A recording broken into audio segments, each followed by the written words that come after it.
श्री गणेशाय नमः। नमस्कार दोस्तों, अर्चना भक्ति में आपका स्वागत है।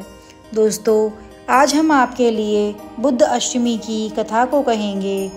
हमारे शास्त्रों में अष्टमी तिथि को बहुत ही महत्वपूर्ण बताया गया है। जिस बुधवार के दिन अष्टमी तिथि पड़ती है उसे बुद्ध अष्टमी कहा जाता है।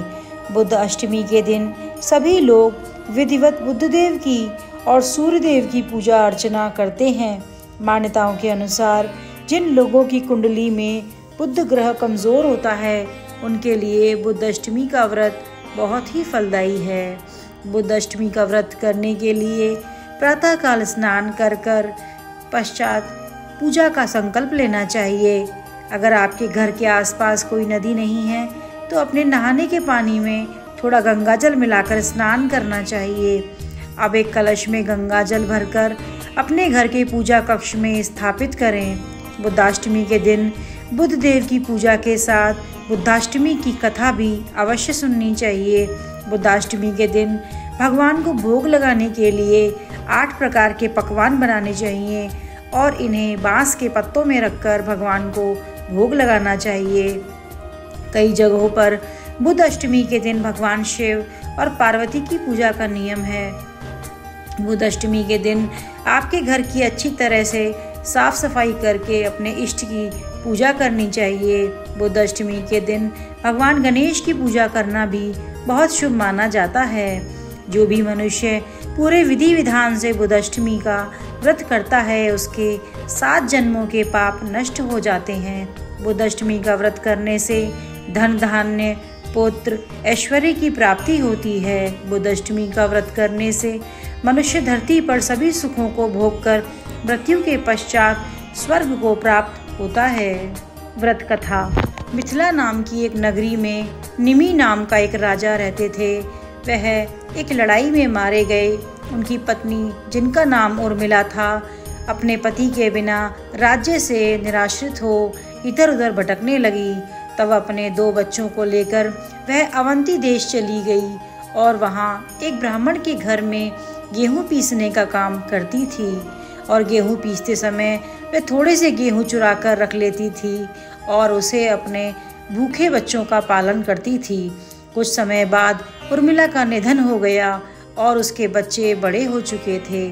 उसका पुत्र बड़ा होकर मिथिला आया और पिता के राज्य को वापस प्राप्त कर शासन करने लगा। उसकी बहन श्यामला भी विवाह योग्य हो गई थी। वह अत्यंत रूपवती थी। वह उसका विवाह अवंती देश के राजा धर्मराज से हो गया। एक दिन धर्मराज ने अपनी पत्नी से श्यामला से कहा कि हे प्रिय, तुम सभी काम करना, परंतु ये 7 स्थानों जिनमें ताले बंद हैं इनमें तुम कभी मत जाना। श्यामला ने बहुत अच्छा कहकर पति की बात मान ली। उसके मन में उत्सुकता बनी रही। एक दिन जब राजा धर्मराज अपने किसी कार्य में व्यस्त थे तब श्यामला ने एक मकान का ताला खोलकर वहां देखा कि उसकी माता उर्मिला को अति भयंकर यमदूत बांधकर तप्त तेल के कड़ाह में बार बार डाल रहे हैं। लज्जित होकर श्यामला ने वह कमरा बंद कर दिया। फिर दूसरा कमरा खोला तो देखा कि वहाँ भी उसकी माता को यमदूत शिला के ऊपर रखकर पीस रहे हैं और माता चिल्ला रही है। इसी प्रकार तीसरा कमरा खोलकर देखा कि यमदूत उसकी माता के मस्तक में कीले ठोक रहे हैं।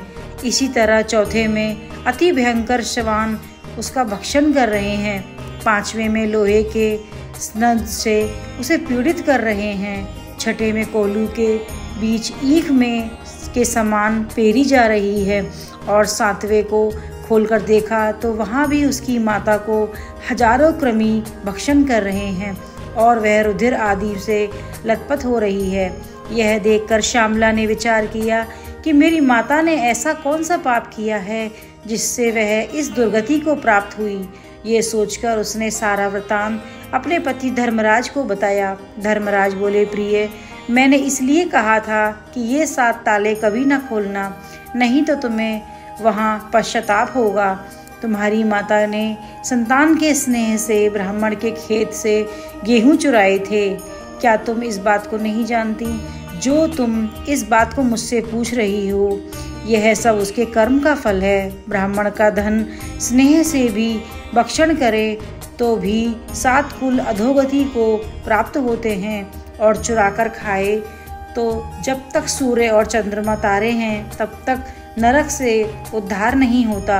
जो गेहूँ इसने चुराए थे वे ही कृमि बनकर इसका भक्षण कर रहे हैं। श्यामला ने कहा, महाराज, मेरी माता ने जो कुछ भी पहले किया वह सब मैं जानती हूँ, फिर भी जब आप कोई ऐसा उपाय बतलाएं जिससे मेरी माता का नरक से उद्धार हो जाए। इस पर धर्मराज ने कुछ समय विचार किया और कहने लगे, प्रिय, आज से 7 जन्म पूर्व ब्रह्माणी थी। उस समय तुमने अपनी सखियों के साथ जो बुद्धाष्टमी का व्रत किया था, यदि उसका फल तुम संकल्प पूर्वक अपनी माता को दे दो तो इस संकट से उनकी मुक्ति हो जाएगी। यह सुनते ही श्यामला सी स्नान कर अपने व्रत का पुण्य फल संकल्प पूर्वक माता के लिए दान कर दिया। व्रत के फल के प्रभाव से उसकी माता भी उसी क्षण दिव्य देह धारण कर विमान पर बैठकर अपने पति सहित स्वर्ग लोक को चली गई और बुध ग्रह के समीप हो गई। यह व्रत अपनी संतान को अपनी माता के लिए रखना चाहिए। इस व्रत को रखने से धन धान्य, पुत्र पौत्र, दीर्घायु और ऐश्वर्य मिलता है। दूसरी कथा। भविष्य पुराण की एक कथा के अनुसार इल नाम के राजा रहा करते थे। एक बार वह हिरण का पीछा करते हुए उस वन में जा पहुँचे जहाँ भगवान शिव और पार्वती जी भ्रमण कर रहे थे। उस समय शिव जी का आदेश था कि वन में पुरुष प्रवेश करते ही स्त्री में बदल जाए। इसलिए जैसे ही राजा इल ने वन में प्रवेश किया वह स्त्री बन गए। इल के उत्तम स्वरूप को देखकर बुद्धदेव उन पर मोहित हो गए तथा उनसे विवाह कर लिया। जिस दिन इल और बुद्ध का विवाह हुआ उस दिन अष्टमी तिथि थी। तभी से बुद्धाष्टमी का पर्व मनाया जाने लगा है।